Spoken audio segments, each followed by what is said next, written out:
My friend told me about a concept called white feminism. Have you heard of that? No.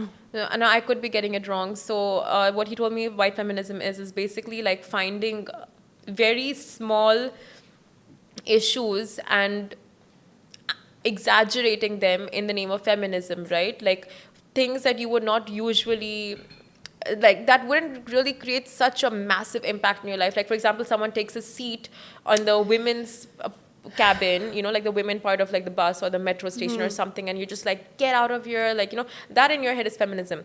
That is not feminism. That's not feminism. Claiming your right to like free drinks and stuff at a bar is not feminism. Feminism is standing for all those women who are basically fighting for their rights and are being like are not allowed to work, are not allowed to leave their house, have to cover themselves all the time.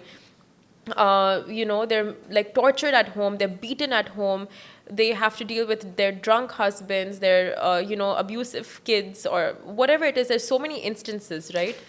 I mean, as a therapist, you hear these instances. Yeah. It's literally like the wife is taking care of the children, taking care of the husband, enduring the beating on a daily basis from a drunk husband. Yeah. And then that one line, oh, I'm sorry, but you know, I love you, I care about you.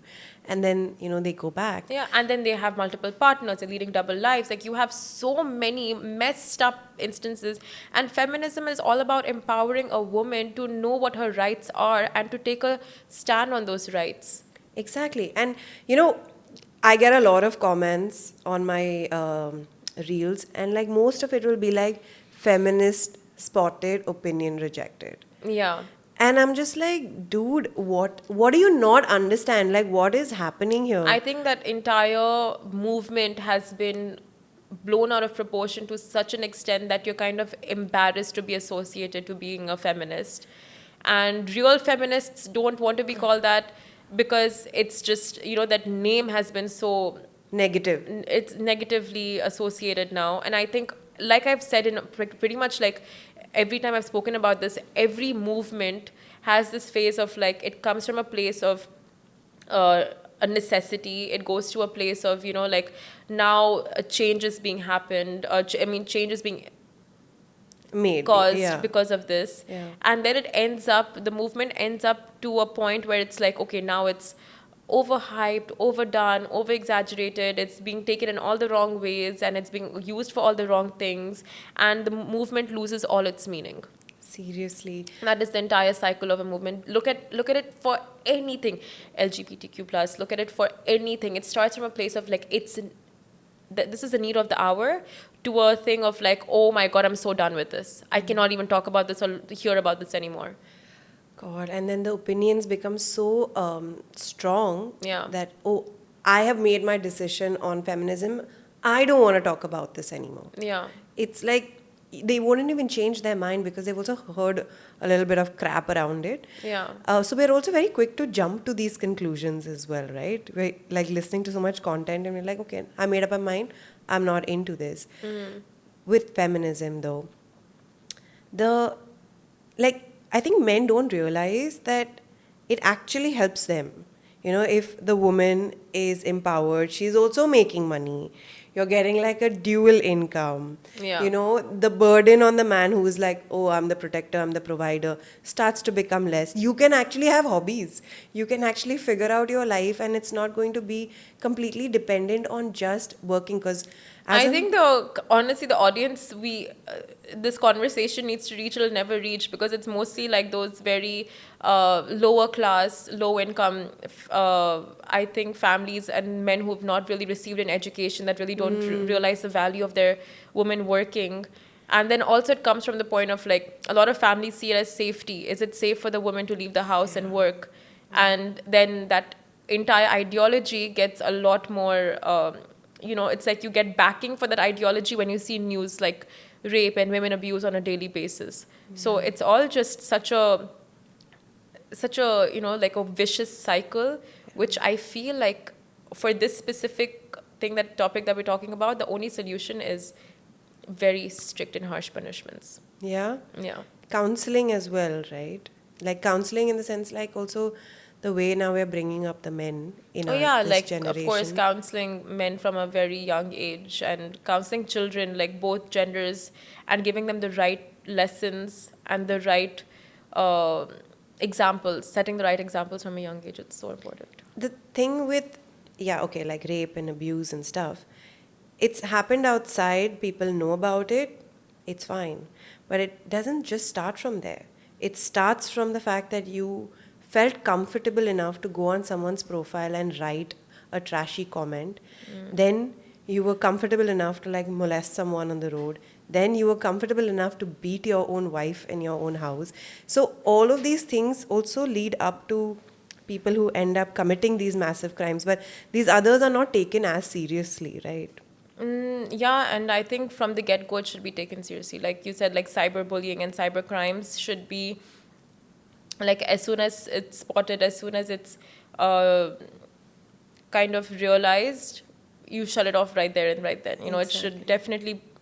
I think this is where the law comes in. To be honest, it's not like something counseling can create too much of an impact for. It's like when people are scared of the law, that's when they're not going to commit those kind of crimes. Yeah. The law needs to be on our side as well. Yeah, it's all about the law in this case. Fear. Yeah, the fear of law, because everything is legal until you get caught, right? No matter how much counseling you have, like literally the most educated person, like you have all of these like really educated people as well committing crimes. Why? Like some of the world's like richest, right, billionaires, they commit crimes. Why? Not because they're not educated, not because they don't have counselings or therapists or NLP coaches. Like they have all of that, but why do they still commit crimes? Because they know they can get away with it. It's at the end of the day, those who commit crimes do it because they know they can get away with it. And the only way to just stamp out on it and to eradicate it to a massive percentage is to make the law more strict. Yeah, that kind of makes sense, and Yeah. that way at least we'll feel protected. Yeah. You know, because being That's a the only solution. being a woman, I mean, I love being a woman, but it's hard because even when I enter a lift, I don't have the privilege to stand like a man stands. I do change the way I stand. Sitting in a cab, I don't have the privilege to sit that way. I do change. And it's so subconscious that it's so hard, you know, because I you're think for in a always lot, we're lucky changing. over here. Yeah, here obviously we're lucky. I think a lot of people won't understand the fear of being a woman in other countries. Like you just have to be guarded 24/7. Even walking, Yeah. you can't walk home like you're always wondering who's following you. Following you and you don't know where to look. If you give someone the wrong stare, like wrong, like You stare for 2 seconds extra, that's it. That person thinks he can do whatever he wants. no, it not in that sense. What I mean is like someone catcalling and you look at them to shut them down and then they get aggressive, right? They get extremely aggressive, or you don't look at them and you ignore them and then they think that they'll do more for your attention. So it's like you just cannot win. Either way, you're kind of riling them up, right? So it's very, you just cannot do the right thing in so many situations. Yeah. And that's where you feel lucky living in countries like this. It's Yeah. to a Dubai very is certain, very safe that way. yeah, very safe. And anywhere else, you're in a bubble here. Anywhere else, you have to be You have on to guard. unlearn all this. Yeah. Yeah, because here, like, I'll keep my bag anywhere. Yeah. Whatever, I feel safe walking home. Yeah, you have to unlearn it, exactly. Whenever you go, You're like, so blasé with like, I'm exactly what you said, leaving your bag, leaving my purse, wallet, Phone. phones, right? And like going out any time of the night, but anywhere else you just cannot. You have to have like the ways you hold your backpack, and then you have like pickpocketers, you have catcallers, you have like 101 things going on. It's just like such a nasty world out there when you leave this country and you're just like, oh my God, where am I? You've left Disneyland, It's like Dorothy, what's in the Wizard of Oz? Yeah, I'm not in Dorothy. Kansas anymore, Yeah. right? Like, honestly, I think there was a point of time when I was growing up in India, I knew how to walk in public just like with my hands, just like covering and protecting myself. And that was subconscious. And now when I think of it, I'm just like, that's stress. That is actually stress. And not just in India, like Anywhere, everywhere. yeah. Literally, more crimes happen in Disney World than it happens in Dubai, to be honest, in terms of like Yeah.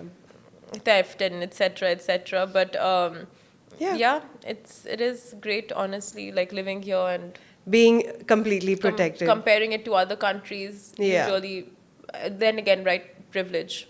Exactly.